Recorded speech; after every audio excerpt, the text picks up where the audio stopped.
The setting is vivid, the metallic clink of a silver sixpence, discreetly hidden within the dense, fragrant depths of a Christmas pudding.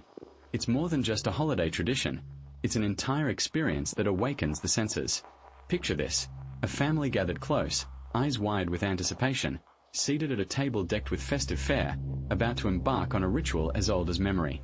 The pudding is dark, rich with spices and fruits, gleaming under the flickering light of blue flames as brandy, poured liberally, catches fire and casts an ethereal glow throughout the dimly lit room. Somewhere in this steaming mound of festive delight is the coveted sixpence. It's a challenge wrapped in tradition, a precarious game of luck and dexterity. Wrapped in greaseproof paper if fortune favors you, or starkly bare if not, this little coin is more than a mere trinket. It promises a year of good fortune to whoever finds it, a small but mighty symbol of luck that must be extracted with the utmost caution. The slow, deliberate chewing turns each spoonful into a search, a moment of suspense and hope. Children savor each bite, eyes on each other's plates, while adults, acting indifferent, are secretly just as eager. The unease lies in the possibility of an unwelcome surprise, a cringeworthy crunch of metal-meeting tooth, hinting at a cracked smile or worse. Yet, when someone finally does claim the prize, the air crackles with excitement.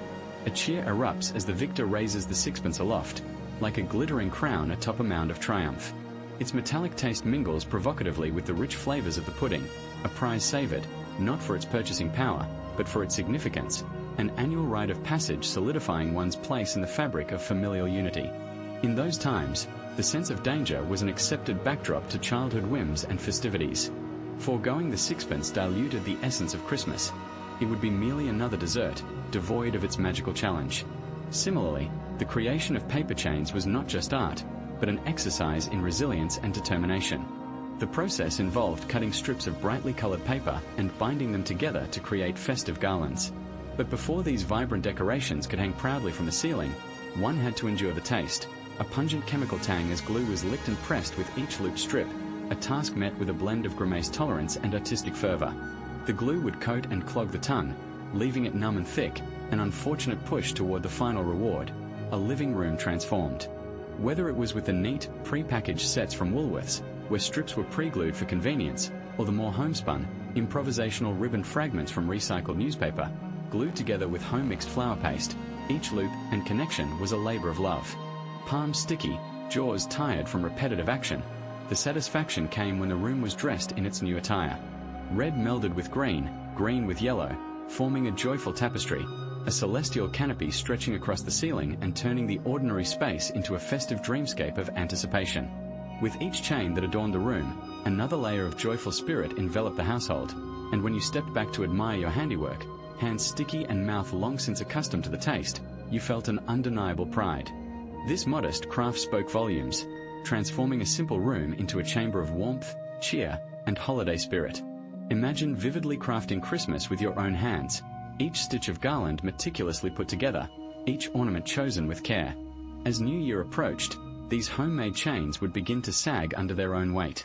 By the time the 12th night arrived, they'd gracefully give way, sometimes cascading down in a single dramatic sweep, sometimes breaking apart piece by piece. For those fleeting 2 weeks, they remained suspended in their glory, serving as tangible proof that Christmas wasn't something that could be bought off a shelf.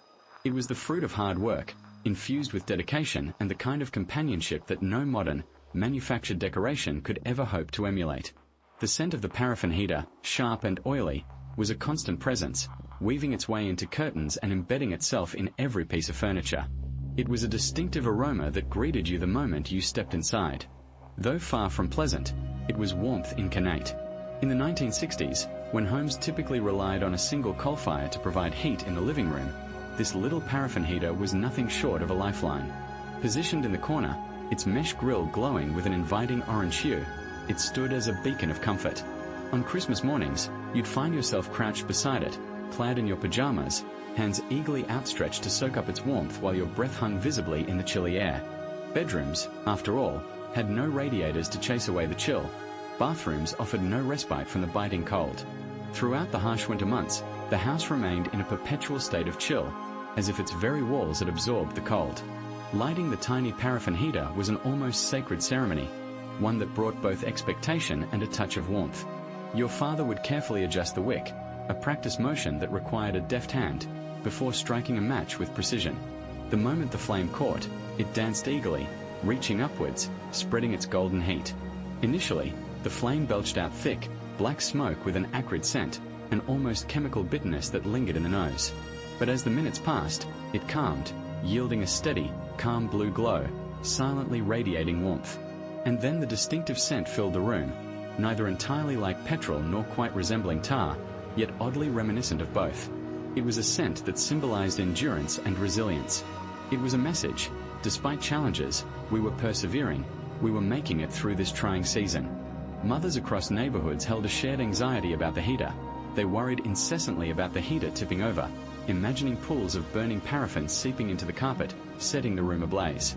Teachers issued warnings about the dangers of carbon monoxide, the silent, invisible threat that loomed over households, though what exactly it entailed remained fuzzy to most.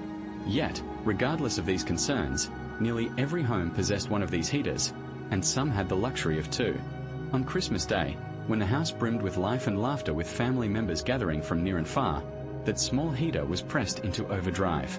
While its warmth only managed to penetrate a few feet into the room, its valiant effort was deeply appreciated. Then came the unforgiving Big Freeze of 1963, commencing just after the festivities of Christmas in 1962. By Boxing Day, snow poured from the sky with no intention of relenting, burying the landscape in a pristine white shroud. As the new year dawned, Britain found itself entombed under thick blankets of snow, obliterating sites of garden fences as formidable drifts took their place. Milk bottles left on doorsteps froze solid, forgotten relics in the face of relentless cold that seemed to squeeze life itself. For the country's children, this relentless winter offered an unexpected playground of immense delight. Schools, unable to function, closed their doors, and the streets transformed into thrilling sledging tracks. Rivers and ponds, their surfaces turned to ice, invited bold exploration, permitting ventures that hadn't been feasible within anyone's recent memory. Snowmen materialized, standing sentinel, dwarfing the adults who crafted them. The serious art of igloo building captivated young minds, offering all-day adventures outdoors, amidst the frosty landscapes, until numb fingers demanded a retreat indoors, often at the insistent call of concerned mothers. Yet, the adult world faced a much harsher reality. The severe conditions stalled routine deliveries. Lorries sat immobile as roadways transformed into icy barricades. Water pipes succumbed to the freeze, bursting in protest. Factories saw production halts as the freezing grip tightened its hold, reducing the nation to near paralysis.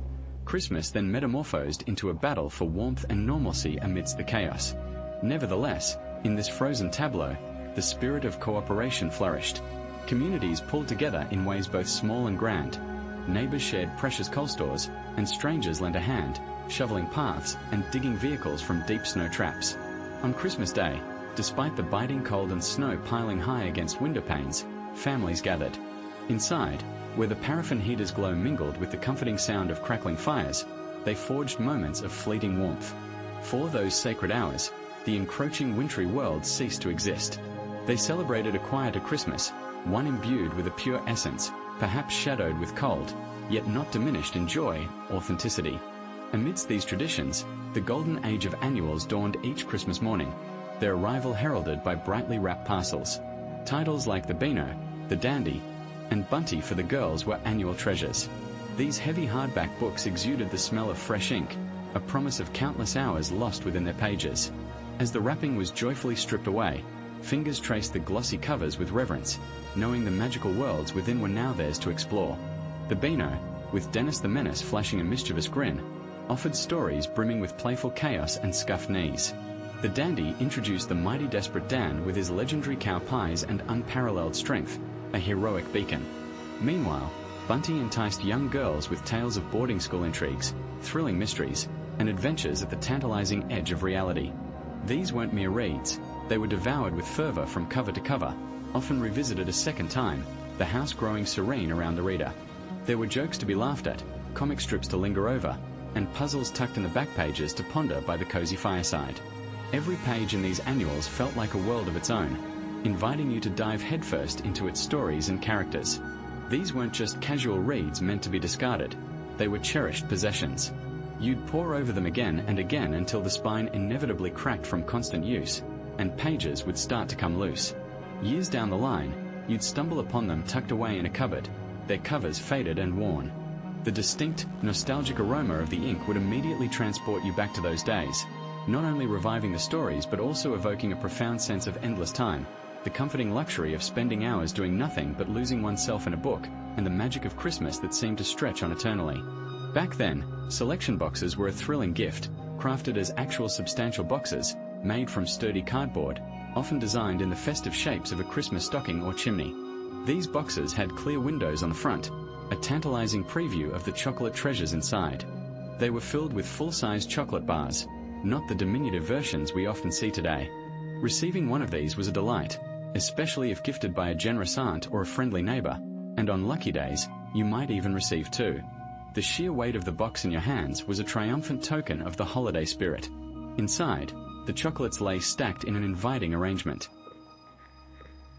You'd find familiar favorites like a creamy milky bar, the satisfying break of a Kit Kat, the honeycomb crunch of a Crunchie, perhaps even the smooth, rich layers of a Fry's chocolate cream, or the beloved taste of dairy milk. These were genuine articles of indulgence, delightful in their generous proportions, not just small novelties. The back of those chocolate boxes was a mini-universe of entertainment, adorned with games like snakes and ladders, intricate word searches, and twisting mazes. These simple games became epic battles for you and your siblings, each turn sparking debates and light-hearted arguments on who deserved to move next. All the while, the shiny chocolate wrappers, remnants of sweet indulgence, would pile at your feet like festive confetti. But even after the last piece of chocolate disappeared, the box itself transformed into something more. It was no longer just packaging. It was a treasure chest, a keeper of secrets, a repository for trinkets, ensuring that nothing was ever wasted. During this period, Dalek Mania and Thunderbirds swept across the United Kingdom, captivating the hearts and imaginations of many. The year was 1963 when Doctor Who first flickered onto black and white screens, introducing the world to the Daleks. These bizarre, metallic creatures, with their distinctive shrill command "Exterminate," sent children scurrying to hide behind the safety of their sofas. By the time Christmas arrived, owning a Dalek toy had become every boy's dream. So high was the demand that toy shops struggled to keep them on the shelves. In that same iconic year, 1963, Cindy made her grand entrance, a doll that was Britain's charming response to Barbie, possessing a quaint, girl-next-door appeal rather than Hollywood's glitzy glamour. With her chic bob haircut and striped top, Cindy became the doll every girl wanted, for Cindy had a need. She needed clothes.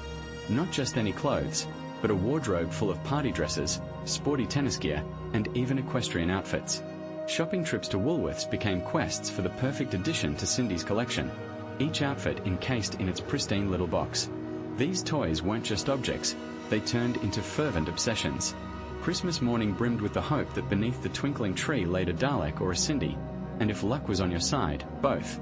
To unwrap one was to ascend to childhood royalty, becoming the envy and admiration of your entire street. In the 1960s, television was far from just background noise. It was a communal event that brought families together, where every program was eagerly anticipated because what you watched truly mattered.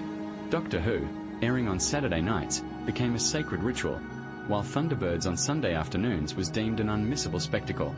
The festive season elevated this shared experience, with new episodes and special merchandise enhancing the joy of Christmas. It felt as if the whole nation was united in viewing, sharing tales, dreams, and discussions in living rooms warmed by a single coal fire's glow and illuminated by a monochrome screen. Growing up in the 60s in the UK, central heating, flashy packaging, or an overwhelming array of choices were not necessary. Instead,